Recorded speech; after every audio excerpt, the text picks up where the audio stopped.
Mucha nang como sa sinti de momento aqui? Me sinto hopi bom para sobre mim estima que essa hopi.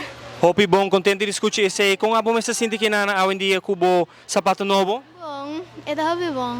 Sim.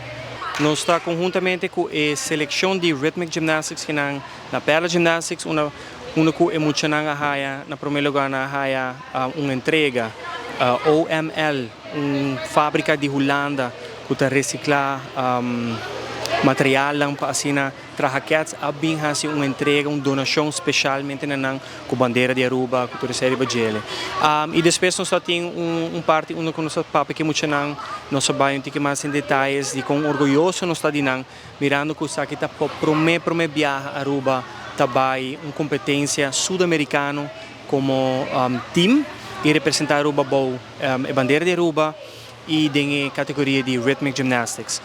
Nós temos ongeveer 8 lunas de trein caba.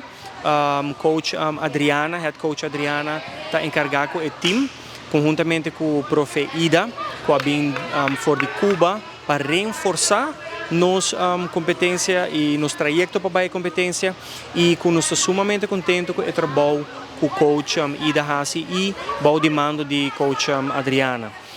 Me te quero local como nos por remarcar para a veta que nós tem hopi factor nan que a rol para nós não a perform of não perform pero não vai em direção que nós quer nós tem hopi tegenwerking de coisas que a passa pero nós sumamente contento que ao final do dia tá é ouders nan de Perla Gymnastics a reforçar e a make sure para muito nan que por vai apresentar Aruba e uma vez mais Perla sumamente contento para treinar muito aqui e vai representar Aruba.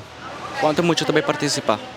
Total o que está Jesus muito também participar, de qual está 3 grupos, nós temos conjunto de duo, trio e conjunto de 5.